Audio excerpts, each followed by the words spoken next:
ये फरमाएं कि बहुत इस हवाले से अभी तक लोगों को क्लियर नहीं हो सका कि निगरान वज़ीर आज़म के लिए जब आपका नाम फाइनल हुआ तो बहुत से नाम ज़ेरे गर्दिश थे। आपका नाम कहाँ से आया, किसने सिफारिश की और आप वज़ीर आज़म बन गए? देखें, इसका एक कन्वेंशनल जवाब तो ये है कि लीडर ऑफ द हाउस और लीडर ऑफ द अपोजिशन दोनों का इत्तेफाक हुआ इस नाम पे। लेकिन जो सच्ची बात है, मैं समझता हूँ कि ये सिफारिश आसमान से आई थी और मेरा और आपका अकीदा है कि पत्ता भी अल्लाह के हुक्म के बगैर नहीं हिलता। तो ये फैसला आसमान पे रास्ते में भी कोई बंदा होगा ना? नहीं, वो तो यकीनन बंदा होगा, बंदे होंगे। का ख्याल है कि मुक्तदरा ने आपको बनवाया है। देखिए, अगर उनकी मुशावरत लीडर ऑफ द हाउस की या लीडर ऑफ द अपोजिशन की हुई हो तो मुझे कोई I am not privy to that information. यकीनन इंस्टीट्यूशनल इनपुट्स आई हुई होंगी, उनका गुफ्त शुनीद शायद हुई होगी।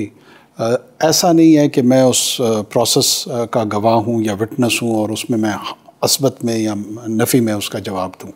हुआ होगा, प्रिजम्पशन ये है, लेकिन मुझे इतला शहबाज साहब ने दी थी। लेकिन आपका नाम तो राजा रियाज ने प्रपोज किया, वो कैसे? मुझे इतला शहबाज साहब की तरफ से आई थी, ये मैं कह रहा हूँ।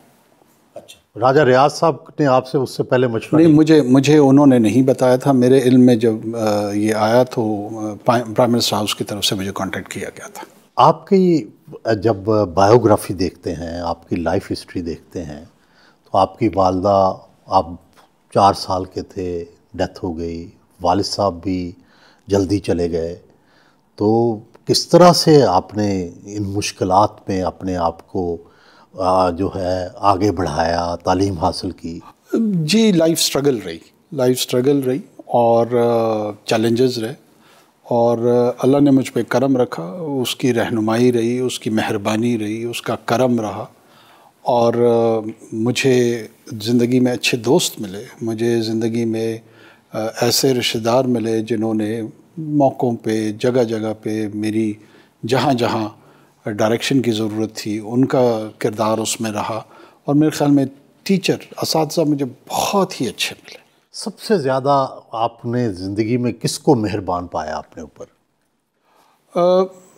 मेरे असातिज़ा मुझ पे बड़े मेहरबान रहे। असातिज़ा में मैं कैडेट कॉलेज में हमारे मरहूम अमानुल्लाह खान राणा साहब मेरे हाउस मास्टर थे। अगर किसी ने अनमिनट नकूश मेरे जहन पे छोड़े हैं तो मैं उनमें से अमानुल्लाह खान राणा साहब को पेश समझता हूँ। प्राइम मिनिस्टर साहब, 9 मई के वाक़या में जो ज़िम्मेदार हैं, अभी तक उनके फ़ौजी ट्रायल क्यों नहीं शुरू हुए?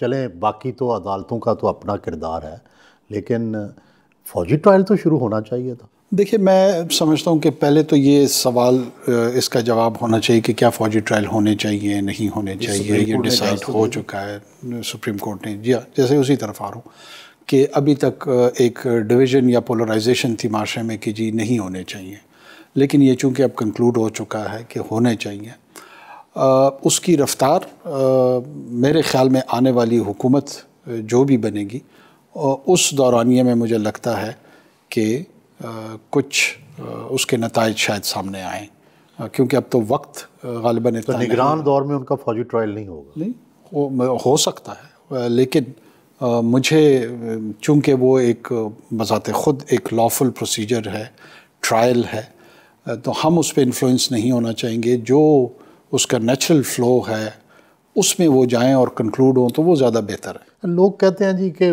9 मई का वाक़या तो सब लोग कंडेम करते हैं, लेकिन कहते हैं कि क्या सारी पार्टी को भी सज़ा देनी चाहिए, तहरीक इंसाफ को, या सिर्फ उसके ज़िम्मेदारों को सज़ा देनी चाहिए? मेरी ज़ाती राय है कि सिर्फ उसके ज़िम्मेदारों को सज़ा मिलनी चाहिए, पूरी पार्टी को कतई सज़ा नहीं मिलनी चाहिए। ना मेरे ख़्याल में ऐसा कोई इरादा है, ना मेरे ख़्याल में ऐसी कोई कोशिश है कि पूरी की पूरी PTI को जो है ना एनिमी एंटिटी के तौर पर डिक्लेयर करके उसको ट्रीट किया जाए। हाँ, जो ज़िम्मेदारान है उनको बिल्कुल कानून का सामना करना चाहिए, उनको सज़ा